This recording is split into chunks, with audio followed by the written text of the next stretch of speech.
नमस्कार भक्तो. स्वामी सेवा चॅनलवर एका नवीन फ्रेश व्हिडिओच्या माहितीमध्ये तुमचे पुन्हा एकदा मनपूर्वक स्वागत करतो. भक्तो, वनस्पतींना साक्षात भगवंताचे स्वरूप मानले जाते. सर्व झाडी वृक्षांमध्ये, छोट्या मोठ्या झाडी रोपांमध्ये, प्रत्येक हिस्स्यांमध्ये, मुळापासून ते फांद्यापर्यंत, फळापासून ते फुलापर्यंत ईश्वरीय दैविक शक्तींचा वास असतो. या भूमीवर लाखो करोडोंच्या संख्येमध्ये कित्येक चमत्कारिक वनस्पती अस्तित्वात आहेत, ज्या की आपल्या आजूबाजूसच असतात आणि यांचे अस्तित्व आजच नव्हे तर हजारो वर्षांच्या फार पूर्वीपासून आहे. आणि बघतो, या सर्व वनस्पती हजारो वर्षांपूर्वी जेवढी लाभदायी आणि शक्तिशाली होत्या, आजही तेवढेच लाभदायी आणि शक्तिशाली सिद्ध आहे. परंतु आपण याविषयीच्या बाबतीत सटीक माहिती जाणत नसल्यामुळे या सर्व वनस्पती विलुप्त होण्याच्या स्थितीत आहेत.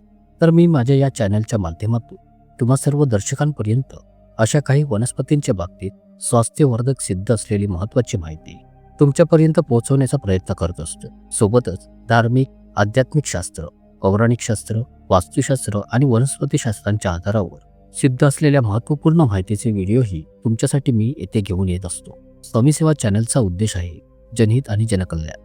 तर बघतो, आजच्या ह्या माहितीच्या क्रमाला पुढे नेत आज आपण पाहणार आहोत एक अशा वनस्पतीच्या बाबतीत जी जमिनीवर पसरते. तर हो बघतो, ही कोणी साधारण वनस्पती नाहीये. या वनस्पतीचे नाव आहे गोजीबा. भारतीय संस्कृतीच्या आयुर्वेदिक ग्रंथांमध्ये यास गोजीबा आणि खडपाल्याच्या नावाने याचे वर्णन केले गेलेले आहे. सोबतच याचे अजून काही इतर नावे आहेत, जसे की हिंदीमध्ये यास गोभी बोलले जाते, तर मराठीमध्ये यास जंगली कोबी, खडपाला, रानटीपाला बोलतात. त्याचसोबत गुजरातमध्ये यास गर्जी बोलले जाते, तर राजस्थानमध्ये यास कापची बोलले जाते. तर बघतो, जर तुम्ही यास ओळखत असाल आणि तुम्हाला याचे कोणते इतर नाव माहिती असेल तर मला कमेंट्स करून अवश्य कळवा. सोबतच आपल्या गाव व तालुक्या जिल्ह्याचे नावही कळवा.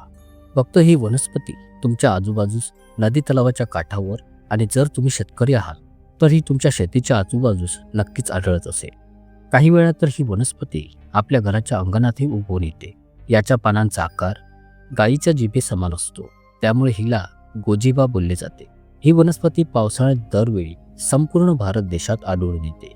हिच्या पानांच्या मध्यभागी एक लांब सडक देठ आढळतो आणि त्यावर पिवळ्या रंगाची फुले उगवून येतात, जे की आता यावर नाही.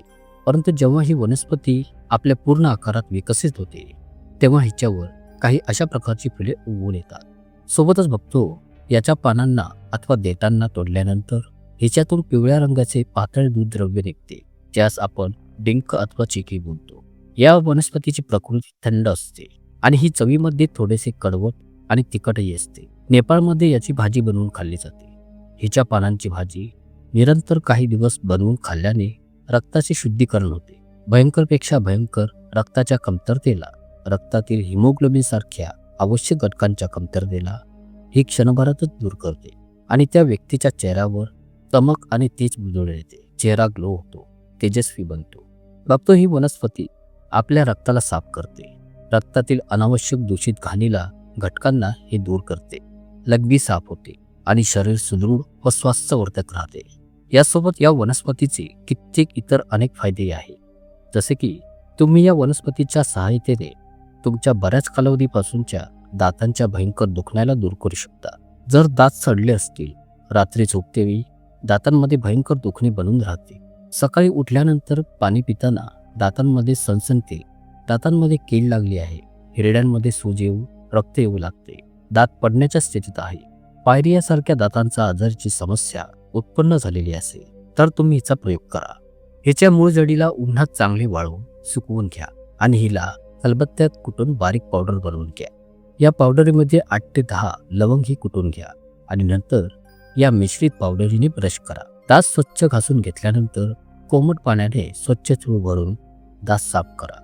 असे केल्याने तुमच्या दातांच्या दुखण्याची पीडा निश्चितच दूर होईल.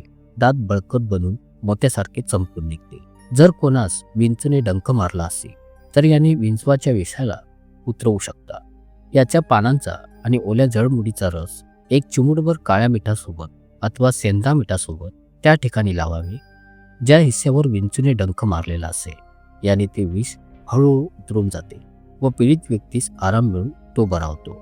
जर याच्या मूळ जडीला शरीराच्या कोणत्या हिस्स्यावर बांधले जाईल, जसे की पायात, बाजूदंडावर इत्यादी वगैरे, तर विंचू दंश करत नाही जर तुम्ही शेतात रानात काम करत असाल तर तुम्ही हा उपाय करू शकता व जनहित आणि जनकल्याण हेतू इतरांनाही तुम्ही सांगू शकता. केवळ याच्या सुगंधानेच तुमच्या आसपास अस्तित्वात असलेला विंचू, मच्छर त्वरित तेथून पळून जातात. जर बऱ्याच कालावधीपासून खोकला आहे, छातीमध्ये फार जुना कफ साठलेला आहे, तर अशा स्थितीमध्ये याची मूळजडी आणि पानांना दोघांनाही एकत्र वाटून घेऊन यास एका स्वच्छ फडक्यात गाळून रस काढून घ्यावा आणि याचा 1 चमच रस घेऊन त्यात थोडासा मध मिसळा आणि यास तुम्ही प्यावे. याने कफ खोकल्यामध्ये आराम मिळतो. आठवड्याभरातून फक्त 3 वेळा पिल्यानेच कफ पातळ होतो आणि पडून जातो. बघतो याच्या पानांना बारीक वाटून याची चटणी बनवा. याचा लेप बनवून मोठ्यात मोठ्या जखमेवरही लावता तर याने हळूहळू ती जखम पूर्णतः सुकून भरूनही निघते. जर ताप येत असल्यास याच्या मूळजडीचा काढा बनवून पिला जाईल तर ताप मुळासकट निघून जातो आणि मग पुढे कधी ताप लवकर चक्रत नाही. तसेच बघतो मूळ व्याधीच्या त्रासाने ग्रस्त असलेल्यांना ही वनस्पती कोणत्या अमृतापेक्षाही कमी नाही. याची चटणी बनवून शुद्ध देशी तुपात समप्रमाणात मिसळून घेऊन हळूवार गॅसवर गरम करून यास गाळून घेऊन निघणाऱ्या रसास पिल्याने बाधित व रक्त तोडणारा मूळ व्याधीचा भयंकर त्रासही अगदी निश्चितच बरा होऊन जातो. उसळलेला मूळही शांत होतो. याचसोबत जर शरीराच्या कोणत्या हिस्स्यावर कोणत्या कारणवश मोठी जखम झालेली असेल, जखम लवकर बरी होत नाही, वारंवार जखम पिकून त्यातून इन्फेक्शन द्रव्य घाणेरडा वास येत राहतोय, तर अशा जखमेसही आधी सांगितल्याप्रमाणे बरे करू शकता. परंतु याचा प्रयोग कोणा जाणकारी वैद्य व्यक्तीच्या देखरेखीखालीच केला पाहिजे. तर बघतो ही होती आजची संपूर्ण माहिती. बघतो यासोबत तुम्हाला इथे मी भुईरिंगणी म्हणजेच सफेद कट्टीच्या रोपाविषयी थोडक्यात माहिती देऊ इच्छितो. जाणून घ्या की भुईरिंगणी म्हणजे सफेद कटेरी ही वनस्पती औषधी असून आयुर्वेदात वेगवेगळ्या व्याधींवर वापरली जाते. दशमूळ औषधातील एक घटक म्हणून या भुईरिंगणीचे मूळ वापरतात. कोवळ्या पानांचा रस लघवी साफ होण्यासाठी देतात. मूतखडा, ताप, खोकला आणि छातीतील वेदना यांवरही ही उपयुक्त आहे. हिच्या पानांची भाजी करून खातात. फळे आमटीत वापरतात. बिया कृमीनाशक म्हणजे जंतुनाशक असून खरूज, दमा व खोकला यांवर उपयोगी आहे. ही माहिती तुम्हाला वनस्पती शास्त्राच्या अध्याय नंबर 21 मध्ये मिळून जाईल. बघतो तुम्हाला आवर्जून सांगू इच्छितो, जर सफेद कटरीचे म्हणजेच भुईरिंगणीचे रोग तुम्ही तुमच्या घरी घेऊन येता तर तुम्हाला कित्येक रोग व आजारांपासून सुट्टी मिळेल. आणि आता तुम्हाला जर अशाच प्रकारची शास्त्रीय सिद्ध असलेली माहिती पाहिजे असेल तर तुम्ही या स्वामी सेवा चॅनलला मात्र विसरू नका. माहिती आवडल्यास लाईक ठोकायला विसरू नका. आशा करतो तुम्हाला ही माहिती नक्कीच पसंत आली असेल. ब्रह्मांड नायक तोची एक समर्थ. जय जय श्री स्वामी समर्थ. धन्यवाद.